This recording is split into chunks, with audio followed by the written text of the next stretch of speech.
Good afternoon.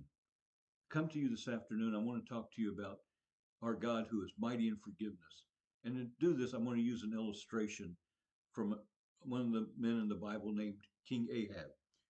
In the Bible, in 1 Kings, in chapter 16, verse 30, it says, And Ahab, the son of Omri, did evil in the sight of the Lord above all that were before him. And it goes on to say in verse 33, And Ahab made a grove, and Ahab did more to provoke the Lord God of Israel to anger than all of the kings of Israel that were before him. So you see, Ahab had done more to anger God than any of the other kings of Israel. Ahab went one step further. You see, Ahab had just completed some maneuvers, some military maneuvers, and had just had some conquest. He went back home. He was sitting at home and he looked out his window and he saw this field, this vineyard out in his window that he wanted that field, but it belonged to a man named Naboth. Naboth had inherited this land. It had been in his family for years. It was given to him, given to his family from God when they first came to the promised land. Ahab went to Naboth and says, I will buy your land. I will give you a better land. I'll give you a more fertile land. But I want this one because it's right beside my house and I can take and plant my crops here. But Naboth says, I don't want to sell my land. He says, I'll pay you more money for it than it's worth.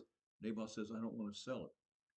Well, King Ahab went back to his house, crawled in his bed, and started pouting, just like any spoiled king would. He started pouting, and his wife Jezebel came in and says, What's wrong, king? And he told her about Naboth went selling the land. The queen says, I'll take care of this, no problem. So she drafted up a proclamation. She drafted up a proclamation that was proclaiming a fast, proclaiming a prayer service, a church service, so to speak, a church service, and Naboth was going to be there. She had also hired two other individuals that would bear false witness, that would claim that he was blaspheming God and that he was speaking out against the king. Both of these were punished by death. Well, they had the two witnesses that they needed, and therefore Naboth got stoned to death. He was put to death. Queen Jezebel went and told King Ahab about this and says, Now you can get the field. King Ahab went and got the field. Once again, we saw how cruel, how violent, and how much he angered the Lord, how he went against the Lord's principles. Well, the Lord went to get Elijah because Elijah and Jezebel had already had. Elijah was one of God's prophets, and Elijah and Jezebel were already enemies as it was. So therefore, King Ahab and Elijah were enemies. But Elijah went to tell King Ahab that God said that he was going to punish him and that him and his family would have the worst death that anybody could imagine. King Ahab knew that Elijah was a prophet of God, and this frightened him. So King Ahab immediately went back and repented. He put on sackcloth. He fasted. He put ashes on his head. And he says, I am so sorry, Lord, for what I've done. He automatically repented. The Lord saw what King Ahab did. And he says, okay, I'm going to take back my punishment.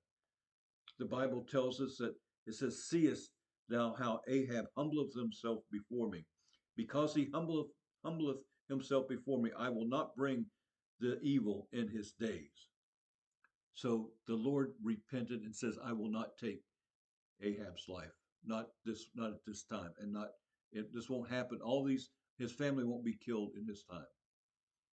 Our God is mighty in forgiveness. I tell you this story because it tells you that King Ahab was the worst of the worst. King Ahab, you can't have ever done anything to compare to what King Ahab has done. But God forgave King Ahab. So if you will humble yourself, if you will turn away from your evil ways and seek God, he will forgive you as well. Don't ever think that you've done too much to get God's forgiveness, because God is waiting with arms wide open, just waiting to forgive you. He loves us that much. The Bible tells us, For God so loved the world that he gave his only begotten Son, that whosoever believeth in him should not perish, but have everlasting life. Won't you come to him now? Won't you choose God today? God bless.